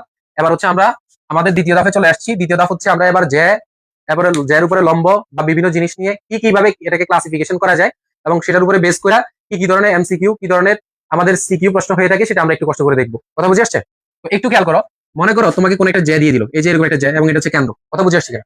এখন এই জ্যা এর নাম ধরো এ এবং বি, এই জ্যা এর মধ্যবিন্দু দিয়ে দিল তোমাকে, মনে করো যে সি, এবং কেন্দ্রের নাম হলো ও। কথা বুঝে আসছে কিনা? এখন একটু আগে আমি কিন্তু একটা কথা বলে ফেলছি যে জ্যা এর মধ্যবিন্দু হচ্ছে কি ফি। যদি জ্যা এর মধ্যবিন্দু ফি বলে দেয়, ধরো আমি আবার বলতেছি, ফি এ বি এর কি বলতো? মধ্যবিন্দু। ফি এ বি এর যদি মধ্যবিন্দু হয়ে থাকে স্যার, তাহলে এই যে ও এবং ফি এটাকে যদি আমি যোগ করি, ও পি যদি যোগ করি, ও ফি হবে কি বলতো? লম্ব কার উপরে বলতো? এ বি এর উপরে। দ্যাট মিন্স এটা 90 ডিগ্রি, এবং এটা কত ডিগ্রি বলতো? 90 ডিগ্রি। কথা কি বুঝতে পারছি কিনা বলো? কথা কি বুঝতেছো? কথা কি বুঝতেছো কিনা জানাও। ফয়েজ মিদা আমাদের প্রবাস থেকে, ফয়েজ মিদা ভাই আমাদের সালাম জানিয়েছি। ওয়ালাইকুম আসসালাম ভাই, ধন্যবাদ। আপনি চাইলে শেয়ার করে আপনার ছোট ভাই বোনদেরকে দিয়ে দিতে পারেন যারা হচ্ছে পরীক্ষার্থী আছে, আশা করছি খুবই উপকৃত হবে ইনশাল্লাহ। যেটা বললাম স্যার, তাহলে কি বললাম? ওফিটাকে আমি কি করছি বলতো? মানে লম্ব হিসাবে বের করতে পারছি কখন? যখন হবে ওই যে এর মধ্যবিন্দু নাম হবে কি বলতো? ফি। কথা বুঝতে পারছি স্যার? ঠিক উল্টা, যদি এভাবে বলে যে ওফি হচ্ছে লম্ব কার উপরে বলতো? এ বি এর উপরে। এই যে এ চিহ্নটা মানে হচ্ছে লম্ব, উল্টাটিকে কি বলা হয়? লম্ব। লম্ব মানে কি 90 ডিগ্রি। 90 ডিগ্রি মানে কি একদম স্ট্রেইট, মনে থাকে জানো? পুরো একদম এগুলা পুরোপুরি মুখস্থ করে ফেলবা। 90 ডিগ্রি এক সমকোণ, এরপরে লম্ব, উচ্চতা, এগুলো সব একই, এগুলো সবই একই, একই নাম। ওই যে আব্বা, বাবা, পাপ্পা, ফাদার, ড্যাড, সব এরকম টাইপের, মনে থাকে জানো? তাহলে ওফি লম্ব কি বলতো? এবি। ওফি লম্ব কি বলতো? এবি। যদি তোমাকে দিয়ে দেয় তাহলে তুমি মাথায় রাখতে হবে ওফি লম্ব এবি হলে, ঠিক আছে, ফি কার মধ্যবিন্দু বলতো? এবি এর মধ্যবিন্দু। এই সূত্রটা একটু মাথায় রাখবা স্যার, এই সূত্রটা মাথায় রাখবা, মনে থাকে জানো? এই লম্ব নিয়ে প্রচুর কাজ আছে। আমাদের একজন গণিতবিদ আছেন, ওনার নাম হচ্ছে কি জানো? ওনার নাম হচ্ছে পিথাগোরাস সাহেব। পিথাগোরাস সাহেব আমাদের যেখানে সেখানে উনি আমাদেরকে তাড়া করেন, কোথাও ছাড়েন না। ত্রিকোণমিতিতে গেলেও উনি, এরপরে বীজগণিতে যদিও বা খুব কম আসেন, পরিমিতিতে গেলেও উনি, আবার জ্যামিতিতে আসলেও উনি। এখন আবার ওনাকে এখানে প্রয়োজন আছে, প্রচুর পরিমাণে প্রয়োজন আছে। আমরা একটু দেখবো কিভাবে, খেয়াল করো। তো তোমাকে বলে দিবে হচ্ছে, ধরো এ বি, ভালো করে খেয়াল করো, এ বি ইকুয়াল টু 6। কথা কি বুঝতে পারছি কিনা? এ বি ইকুয়াল টু কি বলতো? 6। এবং তোমাকে বলবে যে ও ফি ইকুয়াল টু কত বলতো? 4। ও ফি ইকুয়াল টু তোমাকে 4 বলে দিবে। ওফি ইকুয়াল টু কত বললো বলো? ওফি ইকুয়াল টু বলছে 4। তাহলে এ বি পুরোটা হচ্ছে কত তোমার 6, আর ওফি হচ্ছে কি বলতো তোমার 4। তাহলে তোমাকে বলবে যে ও এ নির্ণয় করো, ও এ কত। কথা বুঝতে পারছি কিনা? বুঝো, ভালো করে বুঝো। এ বি হচ্ছে আমাদের 6, ওফি হচ্ছে 60, তোমাকে বের করতে বলছে কোনটা? এ ও। কথা বুঝতে পারছি? এখন বের করবো কিভাবে? তোমাকে জাস্ট একটা শর্ত দিয়ে দিছে, সে শর্তটা কি? এই যে বলে দিছে যে এটা হচ্ছে কি বলতো, সি এ বি এর মধ্যবিন্দু। সি এ বি এর মধ্যবিন্দু, মনে করো যে এই শর্ত দিয়ে দিছে এবং এ বি ইকুয়াল টু এত, ওফি ইকুয়াল টু এত, তাহলে বলছে যে ও এ নির্ণয় করো। তো স্যার এই শর্ত দিয়ে দেওয়ার মানে কি? এই শর্ত দিয়ে দেওয়ার মানে হচ্ছে এটা লম্ব, এই যে ওফিটা কি লম্ব। লম্ব মানে কি? এই যে এখন এটা একটা কি ত্রিভুজ হয়ে গেছে বলতো? সমকোণী ত্রিভুজ। সমকোণী ত্রিভুজ হয়ে গেছে। কি ধরনের ত্রিভুজ হয়ে গেছে? সমকোণী ত্রিভুজ। আর সমকোণী ত্রিভুজের সমকোণের বিপরীত বাহুকে বলা হয় অতিভুজ। স্যার কি বললাম বলতো? সমকোণের বিপরীত বাহুকে কি বলা হয়? অতিভুজ। তাহলে অতিভুজ সমান সমান কি? অতিভুজ সমান সমান হচ্ছে লম্ব স্কয়ার প্লাস কি বলতো, ভূমি স্কয়ার। কথা বুঝতে পারছি কিনা? তাহলে লম্ব কত আমার বলো? লম্ব কোনটা? এই যে যেটা দাঁড়ায় আছে স্ট্রেইট, যেটা দাঁড়ায় আছে স্যার, এটাকে লম্ব বলে। তাহলে লম্ব কোনটা? ওফি। ওফি কত? 4, 4 স্কয়ার প্লাস ভূমি। তাহলে ভূমি কোনটা বলতো? এই ত্রিভুজের জন্য ভূমি কোনটা? এফি। এখন স্যার এফি তো আমার দেওয়া নাই, আমার দেওয়া আছে এবি। কিন্তু স্যার আমার তো বলে দিছে যে ফি হচ্ছে কি বলতো, এবি এর মধ্যবিন্দু। আর মধ্যবিন্দু মানে কি? মধ্যবিন্দু মানে হচ্ছে এটা পুরোটা এবিটাকে দুই ভাগে ভাগ করছি, সমান দুই ভাগে ভাগ করছি। তাহলে এবি টোটাল যদি 6 হয়, তাহলে পি তে সেটা কতটুকু হয়ে যাবে? 3 3। তাহলে এখানে 3 আছে, এখানে 3 আছে, তাহলে আমার স্যার ভূমিটা কত দাঁড়ালো বলতো? 3। তাহলে 3 স্কয়ার। তাহলে স্যার আমি কি করতে পারি? স্যার 4 16, 3 থেকে কত বলতো? 9। 16 আর 9 কত? 25। 25 উপরে উঠলে কত হয়? 5। বাস, মানে আমার অতিভুজ বের হয়ে গেছে। অতিভুজ মানে ব্যাসার্ধ বের হয়ে গেছে। তোমাকে ডাইরেক্ট ও এন না এ ও জিজ্ঞেস না কইরা তোমাকে এটাও জিজ্ঞেস করতে পারে যে বৃত্তটা ব্যাসার্ধ কত। কথা বুঝতে পারছি কিনা? বৃত্তটা ব্যাসার্ধ কত। তাহলে তুমি বৃত্তটা ব্যাসার্ধ তো তুমি বুঝতেই পারতেছো। এই যে কেন্দ্র থেকে পরিধি পর্যন্ত যে দূরত্বটা, এটাকেই তো কি বলে? বৃত্তের কি বলে বলো? বৃত্তের ব্যাসার্ধ বলে। তাহলে এটা কি? এটা কি বৃত্তের ব্যাসার্ধ না? তাহলে তোমাকে ডিরেক্ট এ ও না জিজ্ঞেস করে কি জিজ্ঞেস করতে পারতো বলতো? ব্যাসার্ধ জিজ্ঞেস করতে পারতো। দুইটার মানই হচ্ছে সেম। মাথায় রাখবে। যাই হোক, এরপরে খেয়াল করো, সবাই বুঝছো কিনা জানো? সি এল আর, সি এল আর লিখে জানো। আচ্ছা, আমাদের কারেন্ট দিছে, সরি আজান দিছে, আজান দিছে, স্লিপ অফ টাং। আমাদের আজান দিছে, আমরা একটু আপাতত ক্লাস। স্যার যেটা বললাম, আমরা এখান থেকে কি বের করলাম বলুন তো? অতিভুজ বের করলাম, এবং অতিভুজ আর ব্যাসার্ধ এখানে সেম। কথা কি বুঝতে পারছি কিনা? অতিভুজ ব্যাসার্ধ দুইটাই সেম, এবং এ ও অতিভুজ ব্যাসার্ধ দুইটাই সেম। স্যার এইভাবে আমাদের নানা ধরনের প্রশ্ন আসতে পারে, নানা ধরনের। আমি আপনাদেরকে কয়েকটা চিত্রের মাধ্যমে বুঝাবো, কয়েকটা চিত্রের মাধ্যমে আরো ক্লিয়ার করবো যে কেমন ধরনের প্রশ্ন আপনাদের আসতে পারে, কেমন ধরনের প্রশ্ন আসতে পারে। প্রচুর টাইপের এরকম প্রশ্ন পাবেন, প্রচুর। আমি এখানে 3টা সূত্র একটু লিখে দিই, পাশে দিয়ে 3টা সূত্র লিখে দিচ্ছি। এক নাম্বার হচ্ছে অতিভুজ। মাথায় রাখতে হবে, অতিভুজ যদি আপনাদের বের করতে হয় তাহলে আপনাদের সূত্র হবে লম্ব স্কয়ার প্লাস হচ্ছে ভূমি স্কয়ার। এমন এটা হচ্ছে শর্টকাট আর কি, খুব দ্রুত করবেন। এরপরে হচ্ছে লম্ব যদি আপনাদের বের করতে হয়, লম্ব, তাহলে লম্বের সূত্র হচ্ছে অতিভুজ স্কয়ার মাইনাস ভূমি স্কয়ার। Okay sir. এরপর হচ্ছে আপনাদের যদি ভূমি বের করতে হয়, তাহলে ভূমির জন্য সূত্র হবে অতিভুজ স্কয়ার মাইনাস লম্ব স্কয়ার। কথা বুঝে আসছি কিনা? এই 3টা সূত্র আমাদেরকে একটু কষ্ট করে দেখতে হবে। যাই হোক, একটু দেখো, সবাই একটু মনোযোগ দিয়ে দেখো। তো তোমাদেরকে একটা চিত্র দিয়ে দিছে, দেখো। চিত্র হচ্ছে এই টাইপের, এই যে এরকম একটা বৃত্ত, এবং এই যে এটা হচ্ছে কেন্দ্র, এই যে এভাবে দিয়ে দিছে, কেমন? এবং এটা এইভাবে দিয়ে দিল। এটা হচ্ছে ফি, এটা হচ্ছে এস, এখানে একটা লম্ব টানছে, এটা হচ্ছে এস, এবং এটা হচ্ছে কিউ, এটা হচ্ছে ও, এটা হচ্ছে আর। প্রশ্ন তোমাকে দিয়ে দিছে নিচের চিত্রে ও কেন্দ্র বিশিষ্ট বৃত্তে ফি কিউ হচ্ছে যে এর মধ্যবিন্দু এস, এর মধ্যবিন্দু কি এস, তার মানে মধ্যবিন্দু এস মানে এটা 96 ডিগ্রি। শেষ, একদম ডিরেক্ট মুখস্থ করে ফেলবা যে মধ্যবিন্দু বলছে মানেই হয়েছে কি এটা আর এটা 90 ডিগ্রি। কথা কি বুঝতে পারছি কিনা? এরপরে আসো, তোমাকে বললো কি? তোমাকে বলছে ফি আর ইকুয়াল টু 10। তাহলে ফি আর কই স্যার? এই যে স্যার লম্বাতে যেটা আছে এটা হচ্ছে ফি আর। ফি আর ইকুয়াল টু কত? 10। আমি নোট করি, ফি আর ইকুয়াল টু 10। ওকে। 2 নাম্বার বলছে ফি কিউ ইকুয়াল টু 8। 2 নাম্বার বলছে তোমাকে ফি কিউ ইকুয়াল টু 8, এবং সর্বশেষ বলছে ও এস এর মান নির্ণয় করো। কি জিজ্ঞেস করছে? ও এস, ও এস নাকি ও এস এর মান নির্ণয় করো, এটাই তো নাকি? ও এস এর মান নির্ণয় করো। হ্যাঁ, এবার একটু খেয়াল করো এটা কেমনে করবো। এটা কিন্তু একটু আগে যে টাইপগুলো করছি ওই টাইপের মধ্যে পড়ে গেছে। চলো একটু দেখাই, ভালো করে মনোযোগ দাও। স্যার যদি ফি আর হয়, ফি আর যদি 10 বলে, স্যার ফি ও এটা করতো, ফি আর এটা ব্যাসার্ধ, ব্যাস না? আর ব্যাস, ব্যাসের অর্ধেক কি? ব্যাসার্ধ। তার মানে এখান থেকে এখান পর্যন্ত স্যার এটা কত? 5। কেমনে 5? ওই যে ফি আর 10, ফি আর কে কত দ্বারা ভাগ দিব? 2। তাহলে কত হয়ে যাবে বলো তো? 5 হয়ে যাবে। কথা কি বুঝতে পারছি কিনা? এরপরে কি বলো? তাহলে আমি এটা পাইলাম, এটা কত? এটা 5। এই যে একটু, এই যে আমি ধরো এই ত্রিভুজটাকে টার্গেট করতেছি, এটা পাইলাম 5। বুঝো, ভালো করে বুঝো। এবার তোমাকে কি বলছে? ফি কিউ। তাহলে ফি কিউ তোমাকে তো একটু আগে বলছে এস হচ্ছে মধ্যবিন্দু, তো মধ্যবিন্দু যদি হয় ফি এস যা, এস কিউ তা। তাহলে ফি কিউ যদি 8 হয়, তাহলে ফি এস পর্যন্ত কত? 4, আর এস কিউ পর্যন্ত কত? 4। আমার কথা কি বুঝে আসছে কিনা? তাহলে এটা হইলো 5, এটা হইলো কত? 4। তাহলে এটা 4। তাহলে তোমাকে বের করতে বলছে ওএস। কোন অ্যাঙ্গেলে কঠিন আমাকে বলো। তোমরা আমাকে জানাও যে কোন অ্যাঙ্গেলে কঠিন, এটা কোন জায়গাতে তোমাদের কঠিন মনে হয়, একটু বলো তো। কি বের করবা? তাই বলো, এটা লম্ব বের করবা না? লম্বের সূত্র কি হয় যে স্যার লিখে দিয়েছি তোমাকে। তোমাকে লিখে দিছি লম্ব, লম্ব ইকুয়াল টু কি রুট ওভার অতিভুজ স্কয়ার মাইনাস ভূমি স্কয়ার, সূত্রটা করো।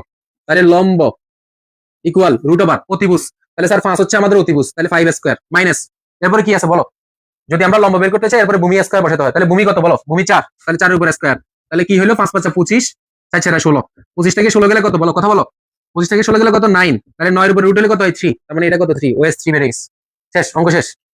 এই টাইপের যে কত অঙ্ক পাবা স্যার চিন্তাও করতে পারবা না, স্যার চিন্তাও করতে পারবা না, বলে দিচ্ছি, বারবার বলে দিচ্ছি, কথা কি বুঝে আসছে, কথা কি বুঝতে পারছি, অনেকগুলো অঙ্ক পাবা, অনেকগুলো অঙ্ক পাবা। এরপরে আবার একটু খেয়াল করো, কোন দিয়েও আসে, মাঝে মধ্যে কোন বের করতে বলে, মাঝে মধ্যে কোন বের করতে বলে, আমরা একটু দেখবো। মাঝে মধ্যে এই যে লম্ব এই যে টাইপের এগুলো থেকে আমাদের কোন বের করতে বলতে পারে, সেম চিত্র, চিত্রটা মুছা উচিত হয় নাই, সেম চিত্র, একদম সেম চিত্র, একদম সেম চিত্র, এই যে এভাবে, এই যে এভাবে, এই যে এভাবে, এটা হচ্ছে কেন্দ্র, ঠিক আছে, এটা হচ্ছে কেন্দ্র, বিন্দুও সেম দিয়ে রাখছে, পি এস ইউ ও, তারপরে এটা হচ্ছে আর, বুঝে আসছে। তোমাকে বলছো ও কেন্দ্র বিশিষ্ট বৃত্তে পি কিউ জে এর মধ্যবিন্দু এস, তার মানে মধ্যবিন্দু এস, তাহলে এটা কি, এটা লম্ব, এটা লম্ব, শেষ, দুইটা জিনিস জেনে গেছি আমি। রাইট, 2 নম্বর বিষয় বলছে ফি কিউ ও, খুবই গুরুত্বপূর্ণ বিষয়, ফি কিউ ও ইকুয়াল টু তোমাকে বলে দিচ্ছে 55 ডিগ্রি। প্রশ্ন করছে কিউ ও আর, প্রশ্ন কি বলছে বলতো, Q O R equal to কত, ভালো করে খেয়াল করো, আমরা খুবই শর্টকাটে অঙ্ক শেষ করবো, শর্টকাটে। ফি কিউ ও, খেয়াল করো, ফি কিউ ও মানে এটা, এটা স্যার কত ডিগ্রি বলছে, 55 ডিগ্রি, কত ডিগ্রি বলছে বলো তো, 55 ডিগ্রি, তোমাকে বের করতে বলছে কি, কিউ ও আর, কিউ ও আর, আমি যে কাজটা করি জানো, আমি আস্তে করে যেটা আমার মূল যে চিত্র সেটাকে আমি বের করে নিয়ে আসি, স্যার আমার এটারও দরকার নেই, আমার এটা হচ্ছে ফি, এটা হচ্ছে কিউ, এটা হচ্ছে ও, তোমাকে দিয়ে দিছে ফি কিউ ও মানে এটা 55। একটু খেয়াল করলে দেখবা, তোমাদের একটা কথা বলতে ভুলে গেছি, সেটা হচ্ছে গিয়ে বৃত্তে অন্তর্লিখিত যতগুলা ব্যাসার্ধ আছে, বৃত্তে যতগুলা ব্যাসার্ধ আছে প্রত্যেকটা ব্যাসার্ধ একটা একটা সমান, মানে তুমি একটা বৃত্ত অঙ্কন করছো, এখান থেকে এখানে পর্যন্ত যায়, এখান থেকে এখানে পর্যন্ত যায়, এখান থেকে এখানে পর্যন্ত তা, এখান থেকে এখানে পর্যন্ত তা, প্রত্যেকটা ব্যাসার্ধ একটা একটা সমান, কথা বুঝতে পারছি কিনা, তাই একটু খেয়াল করলে দেখো তো, এই যে এখান থেকে এখান পর্যন্ত এটা কি ব্যাসার্ধ না, আবার এখান থেকে এখান পর্যন্ত এটা কি একটা ব্যাসার্ধ না, তাহলে এটাও ব্যাসার্ধ এটাও ব্যাসার্ধ, তাহলে এই দুইটা ব্যাসার্ধ কি সমান না, কথা বুঝতে পারছি। আর সমান মানে এটা গত ক্লাসে বলছিলাম, সমদ্বিবাহু ত্রিভুজ যখন ব্যবহারিক জ্যামিতির আমি ক্লাসটা নিয়েছিলাম তখন বলছিলাম যে কোন ত্রিভুজের যদি সমদ্বিবাহু হয় তাহলে তার দুইটা বাহু তো সমানই এবং দুইটা কোণও সমান, সেই দুইটা কোণ কোনটা, ভূমি সংলগ্ন কোণ দুইটা, তাহলে এটা 55 হলে এটা কত 55, আমার কথা কি বুঝে আসছে কিনা, তাহলে এটা 55 হলে এটা কত বলো, এটাও 55 ডিগ্রি, কথা বুঝে আসছে, ব্যাস। এরপরে তাইলে আমারে বলছি কি বলতো, ইউ ও আর, ইউ ও আর মানে এটা বের করতে, এটা বের করতে বলছে, তাহলে আমরা জানি ত্রিভুজের তিন কোণের সমষ্টি কত বলতো 180, এর মধ্যে এ কোণ কত 55, এই কোণ কত 55, 55 আর 55 স্যার যোগ দিতে পারবো না আমরা, কত 110, তাহলে দুইটা কোণ কত নিয়ে গেল স্যার 110, বাকিটার জন্য কত রাখলো 70, তাহলে এই 70 হচ্ছে আমাদের উত্তর, শেষ, হয়ে গেছে, হয়ে গেছে, কথা বুঝতে পারছি, পারা যাবে কিনা জানো, পারা যাবে কিনা জানো, P U O, P Q O equal to কত 55 ডিগ্রি নাকি, হ্যাঁ, তাহলে পারা যাবে কিনা বলো, এটা পারবা কিনা আমাকে জানাও।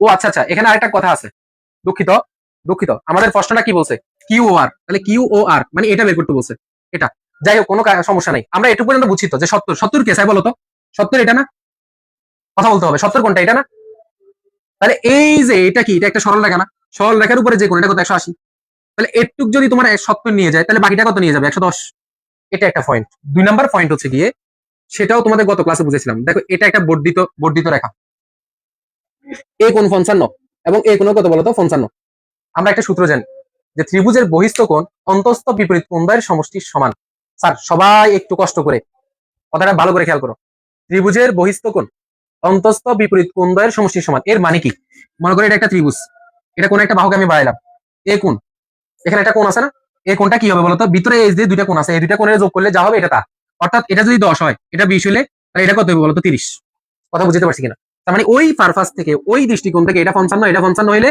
তাহলে কত হলো 110 না, তাহলে এই কোণের পরিমাণ কত হইব 110, এভাবে আমরা বলে ফেলতে পারি স্যার, এভাবেও স্যার বলা যায়, এভাবেও স্যার বলা যায়, কথা বুঝতে পারছি কিনা বলো, পারা যাবে, তাহলে আমরা নানাভাবে এই অঙ্কগুলো পাবো এবং নানাভাবে আমাদেরকে এই অঙ্কগুলো করতে হবে, আমরা যাতে ইনশাল্লাহ এই অঙ্কগুলো ঠিকঠাক ভাবে শেষ করি, বুঝে আসছে। তো এই বইটা আসলে কেন ভালো লাগছে এটা একটু বলি, এখানে প্রচুর পরিমাণ তোমরা এই যে এটা দেখতেছ বিভিন্ন উদাহরণ দিয়ে রাখছে, তোমরা চাইলে এটা নিতে পারো শেষ টাইমের প্রস্তুতি হিসেবে, মানে আরো কয়েকটা টাইপ একই টাইপের অঙ্ক দিয়ে রাখছে, চাইলে এটা সংগ্রহ করতে পারো, কেমন।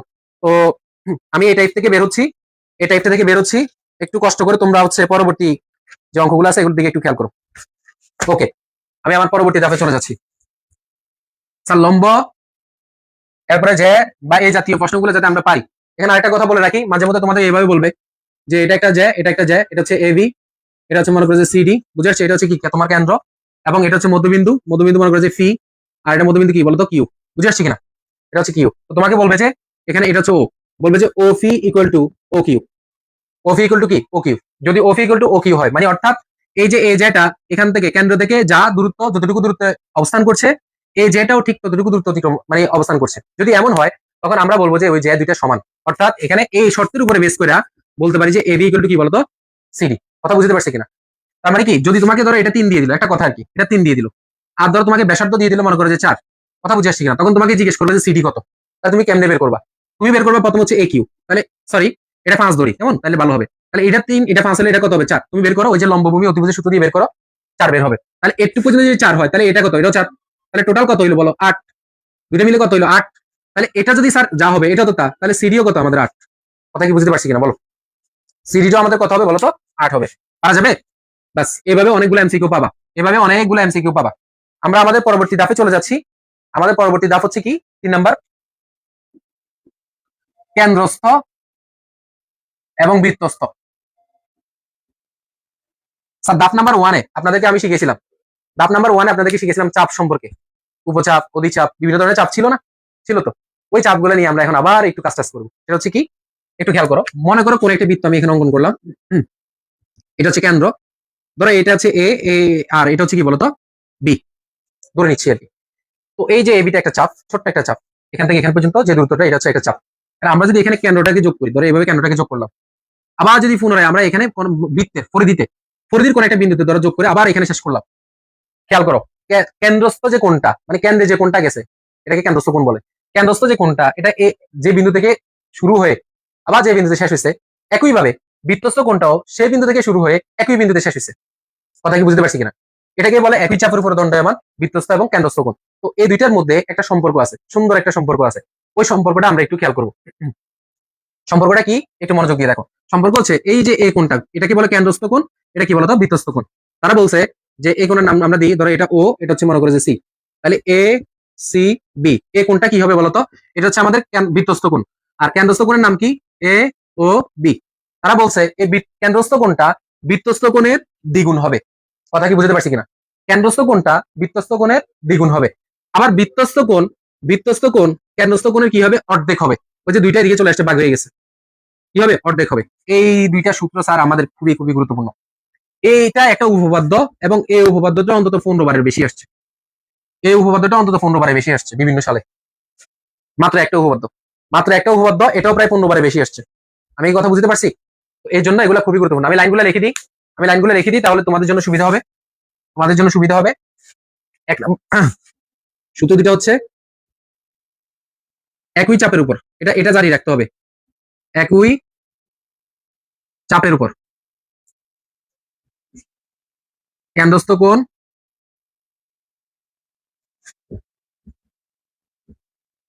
বৃত্তস্থ কোণের দ্বিগুণ। এবং স্যার বৃত্তস্থ কোণের নাম যদি আমি আগে নিই, বৃত্তস্থ কোণ কেন্দ্রস্থ কোণের অর্ধেক, ব্যাস হয়ে গেল। তো তাইলে আমার দুইটা সূত্র কি কি একটু খেয়াল করো তো, সবাই একটু খেয়াল করো তো, সবাই মনোযোগ আছে, সবার কি মনোযোগ আছে কিনা একটু জানাও, সবার মনোযোগ আছে কিনা একটু জানাও, একটু জানাও সবার মনোযোগ আছে কিনা। আমি অনেককে দেখতে পাচ্ছি না, বা হচ্ছে কমেন্টস পড়া যাচ্ছে না। সবাই একটু জানো এখানে কি লিখলাম, একই চাপের উপর দণ্ডায়মান, হ্যাঁ দণ্ডায়মান লিখতে হবে, দণ্ডায়মানটাও লিখে রাখিও, তাহলে তোমাদের জন্য সুবিধা হবে।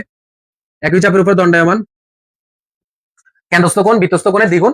আর যদি বৃত্তস্থ কোণের নাম আগে নিই তাহলে বৃত্তস্থ কোণ কেন্দ্রস্থ কোণের কতটুকু, অর্ধেক। এই জিনিসটা আমরা একটু কষ্ট করে স্যার মাথায় রাখবো, কেমন? এটার উপর ডিপেন্ড করে স্যার অনেকগুলো এমসিকিউ আসে, অনেকগুলো এমসিকিউ আসে, সিকিউ তো আসেই, বললাম না এই উপপাদ্যটা অন্তত 15 বার বেশি আসছে। আমরা উপপাদ্যগুলো অন্যদিন আলোচনা করবো, কিন্তু আজকে এমসিকিউ নিয়ে আমরা আলোচনা করবো, এমসিকিউ নিয়ে আমরা মোটামুটি এটা ক্লিয়ার করে ফেলি।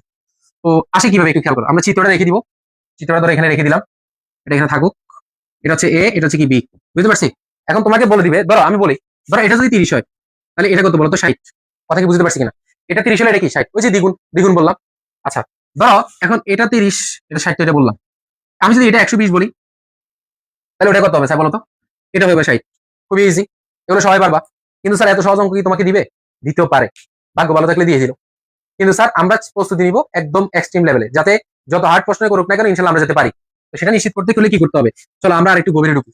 তো তোমাদের বিগত সালে একটা প্রশ্ন থেকেই আমি তোমাদেরকে একটু দেখাবো যে কেমন টাইপের প্রশ্ন আসছে, কেমন। তো তারা প্রশ্নে বলে দিছে, একটু খেয়াল করো সবাই। এটাকে বলছে 2x + 10, আর এটাকে বলছে x + 100। তোমাকে বলছে যে এখান থেকে x এর মান বের করো। কিসের মান বের করো? x এর মান। এখন স্যার এই দুইটার মধ্যে সম্পর্ক কি তোমার জানা নাই? আছে। সম্পর্কটা কি? এটার সাথে যদি আমি 2 গুণ দিই তাহলে আমি এটা পাবো। বুঝো নাই মনে হয়, আবার বলতেছি। এটার সাথে যদি আমি 2 গুণ দিই তাহলে এটা পাবো। এখনো মনে হয় বুঝো নাই, আবারও বলতেছি। বৃত্তস্থ কোণের সাথে যদি আমি একটা 2 গুণ দিই তাহলে আমি কি পাবো? কেন্দ্রস্থ কোণটা পাবো। তাহলে স্যার বৃত্তস্থ কোণটা কি? 2x + 10। যদি স্যার এটার সাথে কত গুণ দিই? 2 গুণ দিই, কি পাবো স্যার? কেন্দ্রস্থ কোণ পাবো x + 110। কথা বুঝতে পারছি কিনা? এবার আসো, 2 আর 2 গুণ দাও, তাহলে কত হলো? 4x। 10 দুগুণে 20, x + 110। ব্যাস। এবার আমার x গুলোকে এক পাশে নিয়ে আসো, প্লাস x এদিকে আসলে -x, 110 -20, কোথেকে -20 টা আসছে? ওই যে +20 সমানের অপর পাশে চলে গেছে, চিহ্ন পরিবর্তন হয়ে গেছে। তাহলে কি হলো? 3x = কত বলতো? 90। তাহলে আমি যদি উভয় দিকে 3 দ্বারা ডিভাইডেড করি তাহলে কত হবে? 30। মানে আমার x এর মান কত? 30। এখন যদি তোমাকে এই কোণটা জিজ্ঞেস করে তাহলে এই কোণ কি পারবা না? তাহলে 30, x এর মান 30 আর আছে কত যোগে লগে? 110। তাহলে কত হলো? 140। তার মানে এটা হচ্ছে 140। আর স্যার এটা কত? 30 দুগুণে 60, 60 আর 10 কত? 70। বাস, এটা 70 ডিগ্রি হয়ে গেছে। কথা কি বুঝতে পারছি? বলো ক্লিয়ার কিনা জানো? সবাই আবার ওই যে CLR লিখে জানো, একটু সবাই শেয়ার করে দাও, প্রয়োজনে ক্লাস শেষে কেটে দিও, সমস্যা নেই, বা হচ্ছে কালকে কেটে দিও। এখন আপাতত ক্লাসটা সবাই দেখো, সবার উপকার আসবে ইনশাল্লাহ। ঠান্ডা মাথায়, ঠান্ডা মাথায় প্রয়োজনে ক্লাসটা লাইভ শেষে আবার দেখিও, অন্তত 10 বার দেখিও। আজকে যতগুলো নোট দিয়ে দিচ্ছি সবগুলো নোট A to Z সব শেষ করে ফেলবা, রাতের মধ্যে শেষ করে ফেলবা। কালকে বলে কোনো কথা নাই, একদম রাতে 3টা বাজে 3টা সবগুলো মুখস্থ করে ছাড়বা। মনে থাকে জানো, এরকম পাগল পারা না হলে তুমি পরীক্ষা ভালো করতে পারবে না, মাথায় রাখতে হবে। অবশ্যই শরীর সুস্থ রাখবা। যাই হোক, তাহলে আমরা এটা পারলাম ইনশাল্লাহ, কেমন। এরপরে আসো, আমাদের স্যার আরো কিছু কাজ আছে, আমাদের আরো কিছু কাজ আছে। এই যে এখানে আমরা অনেকগুলো সূত্র স্যার আমরা আলোচনা করতেছি, এগুলা যাতে আমাদের মাথায় থাকে, কেমন। এগুলো স্যার যাতে আমাদের মাথায় থাকে, ঠিক আছে। একটু খেয়াল করো পরবর্তী যে জিনিসটা আমাদের 4 নাম্বারে আমরা যাচ্ছি। 4 নাম্বারটা হচ্ছে, মনে করো এটা একটা চিত্র, এবং এই চিত্রে ধরো একটা চতুর্ভুজ অঙ্কন করছি। এই যে ধরো এটা একটা চতুর্ভুজ, এটা একটা চতুর্ভুজ, বুঝে আসছে? এটা হচ্ছে একটা কি চতুর্ভুজ, এটাকে বলে বৃত্ত অন্তর্লিখিত চতুর্ভুজ। তবে চতুর্ভুজে একটা শর্ত আছে, শর্তটা হচ্ছে এটার যে এই যে শীর্ষবিন্দুগুলো আছে এগুলো সবগুলো কারে টাচ করে থাকতে হবে? ওর দিকে টাচ করে থাকতে হবে। তোমার চিত্রটা যদি এমন হয়, যদি এমন হয়, এই যে এটা একটা কিন্তু চতুর্ভুজ, কথা বুঝে আসছি কিনা? তাহলে এটা কি প্রত্যেকটা শীর্ষবিন্দু ওর দিকে টাচ করে আছে? তাহলে এটাকে আমরা ওই এই ক্যাটাগরিতে ঢুকাবো না, মনে থাকে যেন, এটা আমাদের পরবর্তীতে কাজে লাগবে। একটু পরে যখন আমরা যাবো আমাদের আরো কাজে লাগবে, কেমন। চলো আমরা একটু দেখি, ভালো করে খেয়াল করো। এখন যে জিনিসটা মানে মানে এখানে মূল বিষয়টা কি একটু খেয়াল করো। মূল বিষয়টা হচ্ছে গিয়ে এই যে ধরো এখানে যে অন্তর্লিখিত কোণটা আছে এটা হচ্ছে কি? এটা হচ্ছে এই যে এখানে সরি অন্তর্লিখিত যে চতুর্ভুজ আছে এটার যে বিপরীত কোণগুলো আছে প্রত্যেকটা বিপরীত কোণের সমষ্টি হচ্ছে 180। কি বললাম বলতো? বৃত্তে অন্তর্লিখিত চতুর্ভুজের বৃত্তে অন্তর্লিখিত বৃত্তে অন্তর্লিখিত চতুর্ভুজের বিপরীত কোণদ্বয়ের সমষ্টি 180 বা 2 সমকোণ। একদম পুরা মুখস্থ, মানে এখানে মুখস্থের উপরে আর কোনো কথা নাই, পুরোপুরি মুখস্থ করে ফেলবা। কি বললাম? বৃত্তে অন্তর্লিখিত চতুর্ভুজের বিপরীত কোণদ্বয়ের সমষ্টি কত? 180 ডিগ্রি। তাহলে এই যে এই কোণ আর এই কোণ কত? দুইটা মিলে, মানে মনে করো যে এই দুইজন ভাই, এই দুই ভাইয়ের সবসময় বাপে কত দেয়? 180 টাকা দেয়। দুইজন, একজনে যদি 70 টাকা নিয়ে যায় আরেকজন বলে যে তোর 110 টাকা, একজনে যদি 50 টাকা নিয়ে যায় আরেকজনের হচ্ছে 130 টাকা, একজনে যদি 90 টাকা নিয়ে যায় আরেকজনের জন্য হচ্ছে 90 টাকা, একজনে যদি 80 টাকা নিয়ে যায় আরেকজনের জন্য হচ্ছে কত? 100 টাকা। ওটা বুঝতে পারছি? সেম ভাবে স্যার এটাও একই, এটা ক্ষেত্র। মনে করো এটা হচ্ছে 10 আর এটা হয়ে যাবে কত বলতো? 170। কত হয়ে যাবে? 170। ওই যে 180 মিলিতে হবে, দুইটা মিলে 180 হবে।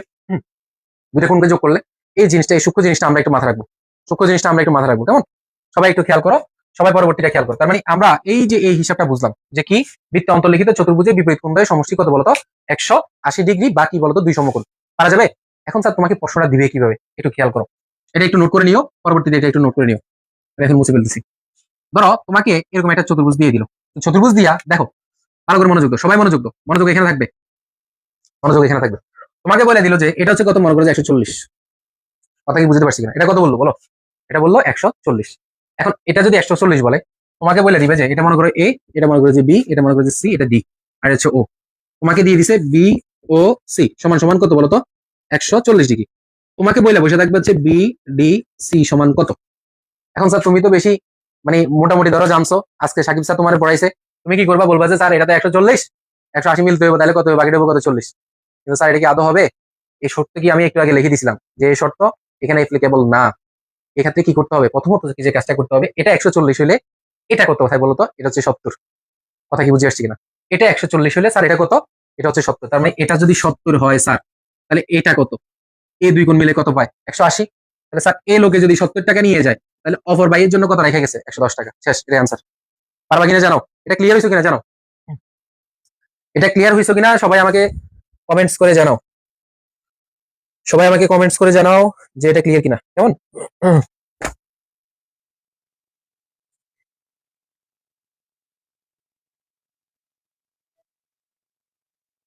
সবাই পারবা কিনা আমাকে জানাও, কেমন? আচ্ছা, আশা করতেছি পারবা, আশা করতেছি পারবা ইনশাল্লাহ। না পারার মতো আসলে কিছুই নাই, না পারলে আমাকে জানাবা। এরপরে আসো, আমি একটা কথা বলে রাখি। ধরো তোমাদেরকে আমি কেন্দ্রস্থ এবং বৃত্তস্থ কোণের কথা বলছিলাম, মনে আছে কিনা জানি না। এই যে এইভাবে, এটা হচ্ছে আমাদের কেন্দ্রস্থ কোণ, এটা হচ্ছে কি বৃত্তস্থ কোণ, এরকম বলছিলাম না স্যার? এই বৃত্তস্থ কোণটা এভাবে হইতে পারে, দেখো, এই যে এইভাবে গিয়ে এইভাবে আসতে পারে। বুঝো নাই? মনে করো আমি আরেকটা চিত্র আঁকি, এই যে এটা, ধরো এখানে এরকম ভাবে কি আঁকলাম, দুইটা একটা একটা চাপ আঁকলাম, এটা হচ্ছে একটা এ, এটা হচ্ছে বি। তাহলে আমি এটাকে আর এটাকে যোগ করলাম, এটাকে আর এটাকে যোগ করলাম। এখন এই যে এটা, দেখো তো এটা কি কোণ বলতো, এটা কেন্দ্রস্থ কোণ না? এবং এটা কি বলতো, বৃত্তস্থ কোণ না? কেন বৃত্তস্থ কোণ? তোমার তো মাথায় আছে স্যার, কেন্দ্রস্থ কোণ এবং বৃত্তস্থ কোণ একই বিন্দু থেকে শুরু হয়, একই বিন্দু থেকে গিয়ে কি হয়, শেষ হয়।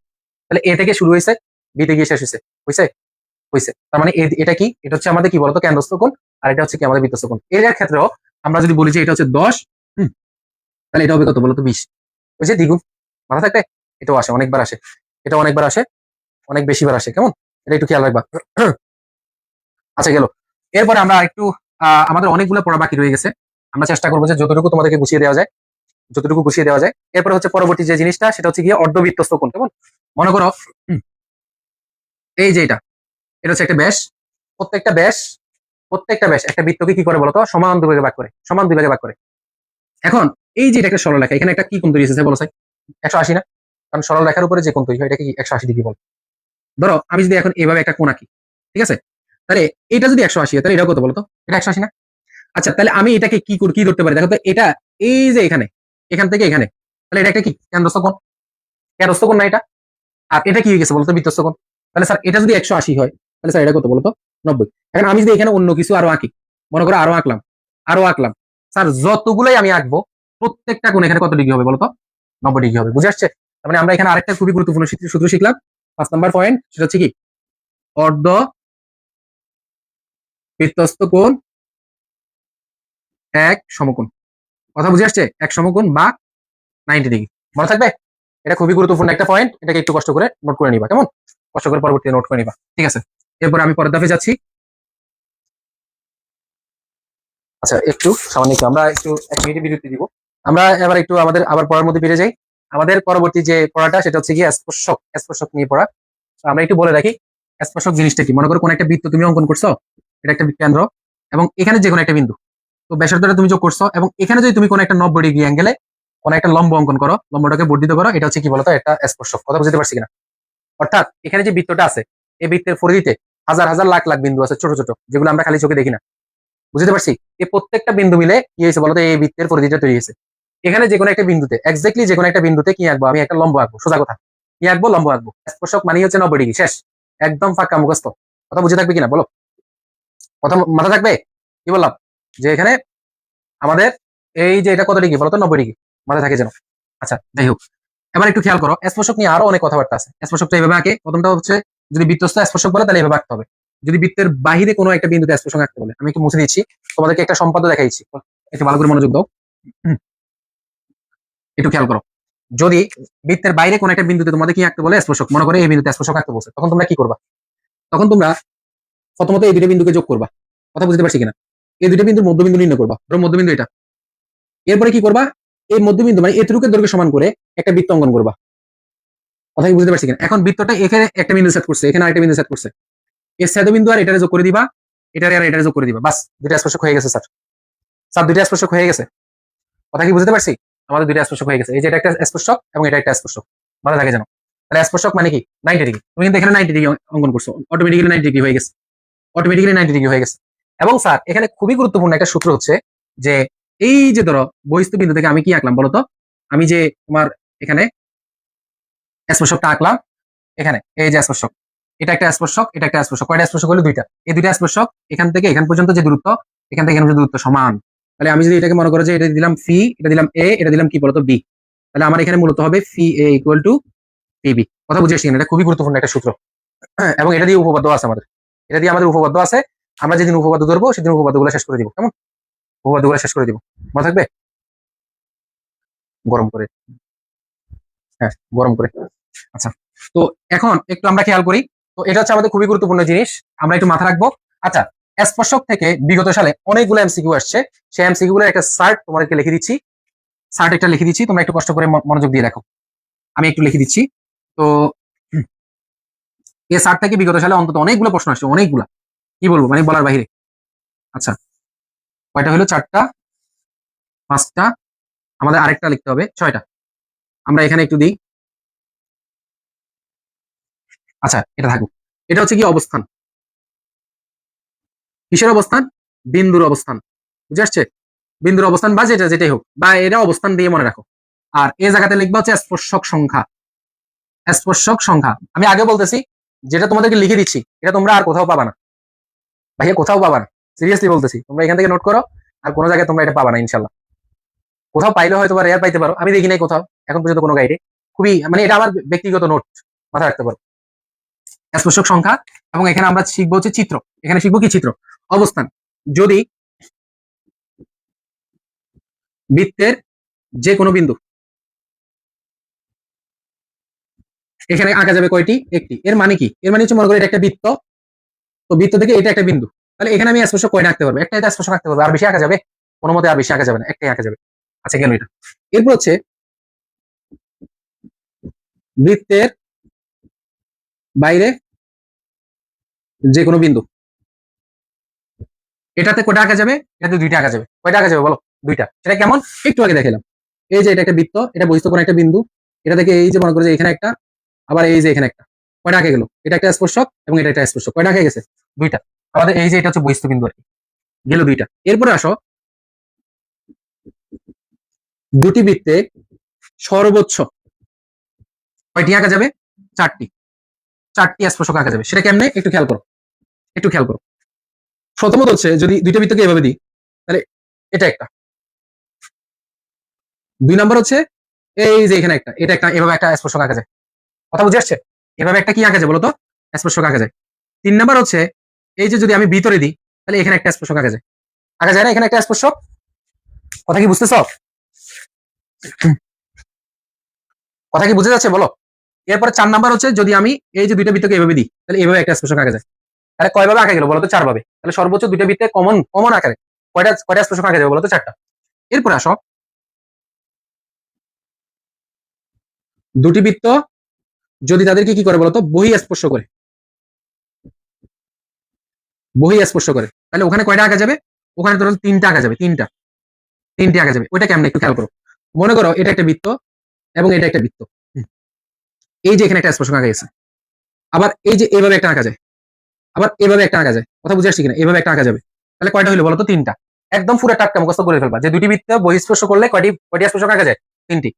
এবার যদি হয় এরকম, দুটি বৃত্ত যদি অন্ত স্পর্শ করে, অন্ত মানে ভিতরে যদি ঢুকে যায়, একটা একটা ভিতরে যদি ঢুকে যায়, তখন আঁকা যাবে দুইটি। সেটা কিভাবে খেয়াল করো। মনে করো এটা একটা বৃত্ত, এটা আরেকটা বৃত্ত, তাহলে এভাবে তো আর কি আঁকা যাবে না বলতো? স্পর্শক আঁকা যাবে না। স্পর্শক আঁকতে হবে এই যে এইভাবে, এই যে এইভাবে। কথা বুঝে আসছে না? তাহলে সর্বোচ্চ কয়টা আঁকা গেল? দুইটা। এই পুরা বক্সটা একটু কষ্ট করে মুখস্থ রাখবা, একদম খুবই মুখস্থ। সবাই একটা স্ক্রিনশট দিয়ে রাখো, সবাই একটু কষ্ট করে স্ক্রিনশট দিয়ে রাখো। স্পর্শক থেকে এগুলো একটু কষ্ট করে মাথা রাখবা, এগুলো থেকে কিন্তু প্রশ্ন আসবে ইনশাল্লাহ। এই এই কয়টা থেকে প্রশ্ন আসার সম্ভাবনা খুবই খুবই বেশি, খুবই বেশি স্যার, মানে অত্যাধিক, অত্যাধিক সম্ভাবনা এই সারটা থেকে প্রশ্ন আসে। ওকে, আমি এবার পরবর্তী ধাপে চলে যাচ্ছি। আমাদের পরবর্তী যে বিষয়টা সেটা হচ্ছে গিয়ে বিভিন্ন ধরনের চিত্র অঙ্কন সম্পাদ্য যেগুলো আসে সেগুলো একটু জাস্ট আলোচনা করে দিব। একটু কষ্ট করে ভালো করে মনোযোগ দিয়ে দেখো। সর্বপ্রথম আমরা কাজ করবো হচ্ছে পরিবৃত্ত নিয়ে। কি নিয়ে বলতো? পরিবৃত্ত। এটা আবার ওই যে উড়ে বেড়ায় যে ওই পরি না, এটা হচ্ছে আমি তো তোমাদের গণিতে পড়ি। তো মনে করো এটা একটা ত্রিভুজ এবং এই ত্রিভুজ হচ্ছে সূক্ষ্মকোণী ত্রিভুজ। কি ত্রিভুজ বলো? কথা বলো। সূক্ষ্মকোণী ত্রিভুজ। এই সূক্ষ্মকোণী ত্রিভুজে পরিবৃত্ত আঁকতে হবে। তো পরিবৃত্ত জিনিসটা কি? পরিবৃত্ত হচ্ছে এই যে তার শীর্ষবিন্দুগুলো আছে না, সেটাকে সেটাকে তারা কি একটা বৃত্ত অঙ্কন করবো, ওই বৃত্তটা এই শীর্ষবিন্দুগুলোকে টাচ করে থাকবে। কথা বুঝে আসছে? মানে বৃত্তটা এরকম হবে আর কি, এই যে এরকম হবে, বুঝে আসছে? দেখো এটা আঁকবো কিভাবে, এটা আঁকার প্রসেস হচ্ছে, মনে করো এটা একটা সূক্ষ্মকোণী ত্রিভুজ, আমার এই উপরে যে দুইটা বাহু আছে এই দুইটা বাহুকে আমি লম্ব সমদ্বিখণ্ডক করব। আবার বুঝো, লম্ব সমদ্বিখণ্ডক মানে অর্ধেক করতে হবে, সাথে ওই অর্ধেকের উপরে কি আঁকতে হবে, লম্ব আঁকতে হবে। একইভাবে এখানে, তাহলে আমার এই যে এটা হচ্ছে কেন্দ্র, আমি জাস্ট উপরে এটা যোগ করে দিব, এতটুকু সমান ব্যাসার্ধ নিয়ে আমি কি করে ফেলবো বলতো, বৃত্তটা অঙ্কন করে ফেলবো। কথা বুঝে আসছে কিনা? তাহলে তুমি দেখো সূক্ষ্মকোণের যে পরিকেন্দ্র মানে কেন্দ্রটা কোথায় অবস্থান করতেছে স্যার বলতো, ত্রিভুজের ভিতরে, বাহিরে, নাকি অন্য কোথাও? ত্রিভুজের ভিতরে। তার মানে আমরা বুঝলাম সূক্ষ্মকোণে ত্রিভুজের ভিতরে কি অবস্থান করে বলতো, কেন্দ্র অবস্থান করে, পরিকেন্দ্র অবস্থান করে। এবার ধরো যদি স্থূলকোণী ত্রিভুজ হয়, মনে করো এরকম ত্রিভুজ, ধরুন এরকম ত্রিভুজ, এটা হচ্ছে স্থূলকোণী ত্রিভুজ। তাহলে স্থূলকোণী ত্রিভুজের ক্ষেত্রে তো এই যে এই বাহুর কি করবো, লম্ব সমদ্বিখণ্ডক। তাহলে এটা হবে কি টাইপ, এই যে এরকম। আবার এই বাহুর লম্ব সমদ্বিখণ্ডক, মনে করো এটা হচ্ছে অর্ধেক, তাহলে এই যে এইভাবে হবে, এইভাবে। তাহলে আমি আলটিমেটলি কেন্দ্রটা কোথায় পাচ্ছি, ত্রিভুজের ভিতরে নাকি বাইরে? ত্রিভুজের বাহিরে পাচ্ছি। তাহলে এটা এই যে আমাদের বুঝে নিতে হবে যে স্থূলকোণী ত্রিভুজের পরিকেন্দ্র কোথায় হয়, ত্রিভুজের বাহিরে হয়। খুবই গুরুত্বপূর্ণ এমসিকিউ, আমি লিখে দিব একটু পরে, একটু পরে লিখে দিব। এরপরে সর্বশেষ হচ্ছে সমকোণী ত্রিভুজ, মনে করি এটা একটা সমকোণী ত্রিভুজ ধরে নাও। এই সমকোণী ত্রিভুজের তাহলে এটাকে আমরা কি করব, এভাবে লম্ব সমদ্বিখণ্ডক করব। আবার এটাকে যখন আমি লম্ব সমদ্বিখণ্ডক করতে যাব, দেখবো যে কেন্দ্রটা কোথায় হয়ে গেছে বলতো, আমাদের অতিভুজের উপরে হয়ে গেছে। কথা কি বুঝতে পারছি কিনা? অতিভুজের উপরে হয়ে গেছে। বাস, এবার এটা সমান ব্যাসার্ধ নিয়ে আমি কি আঁকে ফেলবো বলতো, বৃত্ত এঁকে ফেলবো। তাহলে আমরা এটাকে লিখবো কিভাবে একটু খেয়াল করো, মনোযোগ দাও। এটাকে একদম মুখস্থ করে ফেলতে হবে স্যার, পুরোপুরি মুখস্থ করে ফেলতে হবে। জিনিসটা কিরকম মাথায় রাখতে হবে যে সূক্ষ্মকোণী ত্রিভুজে পরিকেন্দ্রের অবস্থান, পরিকেন্দ্রের অবস্থান কি হবে বলো। 1 নাম্বার, সূক্ষ্মকোণী ত্রিভুজে ভিতরে, ভিতরে বা অভ্যন্তরে, এটাকে দুইটা শব্দে প্রকাশ করা যায়। আচ্ছা, 2 নাম্বার, যদি তোমাকে স্থূলকোণী ত্রিভুজ বলে তাহলে হবে কি বাহিরে অথবা বাইরে, যেভাবে তো বহির্ভাগে বা বাহিরে। 3 নাম্বার, যদি সমকোণী হয়, সমকোণী হলে কি হবে, অতিভুজের উপর। কার উপর হবে বলো, অতিভুজের উপর। কথা কি বুঝতে পারছি কিনা? তাহলে আমাদের এই যে ছোট্ট কয়েকটা পয়েন্ট থেকে আমাদের অনেকগুলো এমসিকিউ আসে থাকে, অনেকগুলো এমসিকিউ আসে, বিগত সালে আসছে, এবং সেগুলো থেকে তোমাদেরকে আমি নোট করে একদম সুন্দরভাবে তোমাদেরকে দেখাইছি, কেমন? আশা করতেছি ইনশাল্লাহ পারবা। তাহলে পরিকেন্দ্রের অবস্থান সূক্ষ্মকোণী ত্রিভুজে কোথায়, ত্রিভুজের ভিতরে, সবাই আমার সাথে পড়ো। স্থূলকোণী ত্রিভুজে কোথায়, ত্রিভুজের বাইরে। সমকোণী ত্রিভুজে কোথায়, ত্রিভুজ অতিভুজের উপর, মনে থাকে জানো। এবং চিত্র সহ তোমাদেরকে দেখাই দিলাম, চিত্র সহ তোমাদেরকে দেখাই দিলাম। যাই হোক, এরপর আছে আমরা আমাদের পরবর্তী ধাপে আসি। আমরা প্রায় একদম শেষাংশে চলে এসেছি, শেষাংশে চলে এসেছি। অন্তর্বৃত্ত এবং বহির্বৃত্ত নিয়ে আমরা একটু কথা বলবো। অন্তর্বৃত্ত কেমন, মনে করি এটা একটা ত্রিভুজ, এই যে এটা এটা এটা একটা ত্রিভুজ। তাহলে এখানে এই যে এই দুইটা কোণ আছে না, নিচে দুইটা কোণ, পরিকেন্দ্র হচ্ছে উপরে দুইটা বাহু। আর অন্তর্বৃত্তের ক্ষেত্রে আমাদের মাথায় রাখতে হবে কি, ওই যে নিচে দুইটা কোণ, এটাকে আমরা সমদ্বিখণ্ডক করব, এটাকেও কি করবো, সমদ্বিখণ্ডক করবো। পরে এখানে যে বিন্দুটা পাবো, এটাকে নিচের বাহুর উপরে কি আঁকবো, লম্ব। লম্ব এঁকে এর লম্বটা দৈর্ঘ্য যতটুকু, এটাকে কেন্দ্র করে আমরা কি আঁকবো বলতো, ভিতরে একটা বৃত্ত অঙ্কন করে ফেলবো। এটা হচ্ছে কি আমাদের অন্তর্বৃত্ত। বলে রাখা ভালো, বর্গেরও কি আঁকা যায় বলতো, পরিবৃত্ত এবং অন্তর্বৃত্ত আঁকা যায়। বর্গে কিভাবে আঁকবো, খুবই ইজি। বর্গের অন্তর্বৃত্ত আঁকতে হবে, এই যে এটা কোণ, এটাকে অর্ধেক করতে হবে, এটা কি করতে হবে, অর্ধেক করতে হবে। এবং এখান থেকে এই যে এখানে লম্ব আঁকতে হবে, এই লম্বটা দৈর্ঘ্য সমান করে আমরা কি আঁকবো বলতো, আমরা একটা অন্তর্বৃত্ত আঁকে ফেলবো। আর পরিবৃত্ত কিভাবে আঁকবো, মনোযোগ দাও। এই যে বর্গের পরিবৃত্ত, কর্ণগুলো যোগ করবো, কি যোগ করবো, কর্ণ। এই কর্ণের দৈর্ঘ্য যতটুকু, ঠিক এতটুকু সমান করে আমরা কি এঁকে ফেলবো বলতো, বৃত্ত এঁকে ফেলবো। বাস, এটা পরিবৃত্ত হয়ে গেছে, খুবই ইজি, খুবই ইজি। বর্গের ক্ষেত্রে খুবই ইজি। আচ্ছা যাই হোক, তাহলে অন্তর্বৃত্ত গেল, পরিবৃত্ত গেল, আর আছে বহির্বৃত্ত। তো বহির্বৃত্তটা কেমন, মনে করো এটা একটা ত্রিভুজ, এই ত্রিভুজে এই বাহু আর এই বাহুরে বর্ধিত করবা, এখানে একটা কোণ ধরিয়েছে, এখানে একটা কোণ ধরিয়েছে, এটাকে অর্ধেক করবা, এটাকে অর্ধেক করবা, করলে এখানে একটা কোণ বিন্দু সেট করছে। এটা এটা এটা এটা থেকে এই যে বাহুটার উপরে, ত্রিভুজে এই বাহুর উপরে একটা লম্ব আঁকবা, এই লম্বে সমান করে হচ্ছে তুমি কি করবে বলতো, একটা ত্রিভুজ অঙ্কন করে ফেলবো। বুঝে আসছে? এটা অনেক বড় হয়ে গেছে, ছোট করে আঁকি। মনে করো এটা একটা ছোট ত্রিভুজ, এই যে এটা, এটা বর্ধিত করবা, যে কোনো দুটো বাহুকে বর্ধিত করবা, এটা কোণ, এটা কোণ, এটাকে অর্ধেক করবা, এটাকে অর্ধেক করবা, এখানে একটা বিন্দু পাচ্ছে, এটার উপর লম্ব আঁকবা, এই লম্বে সমান করে একটা বৃত্ত অঙ্কন করে দেবো, শেষ। পারা যাবে? এটা হচ্ছে কি আমাদের বহির্বৃত্ত। এটা হচ্ছে আমাদের কি বলতো, বহির্বৃত্ত। সর্বশেষ স্যার, সর্বশেষ আমাদের কয়েকটা সূত্র আমরা লিখে দিয়ে আজকে ক্লাসটা আমরা আজকে ক্লাসটা শেষ করব। বলা সমস্যা হওয়ার কারণে আমি আমার মন মতো কথা বলতে পারতেছি না, বারবার হচ্ছে ব্যাক পেতে হচ্ছে। সবাই একটু ভালো করে দেখো। বৃত্তের বিভিন্ন সূত্র, সর্বপ্রথম হচ্ছে ব্যাসার্ধকে আমরা আর দ্বারা প্রকাশ করি। 1 নাম্বার, ব্যাসার্ধ ইকুয়াল টু আর। 2 নাম্বার, ব্যাস ইকুয়াল টু হচ্ছে 2r। 3 নাম্বার, আমাদের পরিধি, পরিধি ইকুয়াল টু হচ্ছে 2πr। পরিধির সাথে স্যার সম্পর্ক হচ্ছে আমাদের চাপ, চাপকে স্যার আবার তোমার এস দ্বারা প্রকাশ করে, এস দ্বারা প্রকাশ করে। সাফের সূত্র হচ্ছে theta by 360 degree 2 pi r। এরপর হচ্ছে ফার্স্ট নাম্বার হচ্ছে তোমার বৃত্তের ক্ষেত্রফল। বৃত্তের ক্ষেত্রফলের সূত্র হচ্ছে পাই r স্কয়ার। 6 নাম্বার বৃত্তকলার ক্ষেত্রফল। বৃত্তকলার ক্ষেত্রফল হচ্ছে theta by 360 degree pi r square. 7 number sir আছে? আর তো মনে হয় নাই। এগুলাই তো হয়ে গেছে, সবগুলা নোটে চলে আসছে, মোটামুটি সবগুলা নোটে চলে আসছে না? হ্যাঁ, এই কয়টা সূত্র স্যার, এই 6টা সূত্র আমরা একটু কষ্ট করে মুখস্থ করে ফেলবো। এগুলো থেকে আমাদের বিভিন্ন সময় বিভিন্ন টাইপের অঙ্ক এসে থাকে। এই যে জাস্ট আর মানটা জানলেই হলো, এখানে বলে রাখা ভালো। পাই গুলো হচ্ছে 3.1416, এটাকে ধরা হয়, আরো আছে অনেক মান আছে পাই, আরো এটা আনলিমিটেড, অসীম, তবে আমরা একটু পর্যন্ত ধরে নিই আর কি। আর থিটা তো বললাম। আচ্ছা, এখানে থিটা বলতে কি বোঝায় এটা একটু বলি। মনে করো এটা একটা চাপ, এই যে এটা এ, এটা হচ্ছে কি বলতো বি, এটা হচ্ছে কেন্দ্র। এখন এটা হচ্ছে চাপ, তোমাকে এই চাপের দৈর্ঘ্য বের করতে হলে কি বের করতে হবে বলতো? থিটা। তো থিটা কেমনে বের করে? এই যে ধরো এই চাপটা যে হয়েছে এখান থেকে এই মাথা থেকে এই কেন্দ্র, এখান থেকে এখানে, এখন এখানে একটা অটোমেটিক্যালি কোণ তৈরি হয়েছে না? ধরো এই কোণের মানে হচ্ছে থিটা, ধরো না এটাই থিটা, এটাকে থিটা বলবো। একইভাবে ওই যে বৃত্তকলার ক্ষেত্র সেম, থিটা কোণটা এই যে এখানে যে কোণটা তৈরি হয়েছে এটাকে আমরা কি বলবো বলতো? থিটা বলবো। বাস হয়ে গেল তো। তো এই হচ্ছে বিষয়। আর বলে রাখা ভালো, পাই দিবস হচ্ছে কত? 3 মানে কত, কততম মাস? 3তম মাস। 3তম মাস কি মার্চ, আর 14 মানে হচ্ছে 14তম দিন।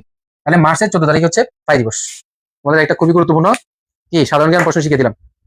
বলো এবার হচ্ছে তোমাদের ওভারঅল কেমন লাগলো ক্লাসটা, তোমরা এবার হচ্ছে একটু কমেন্টস করে জানাও।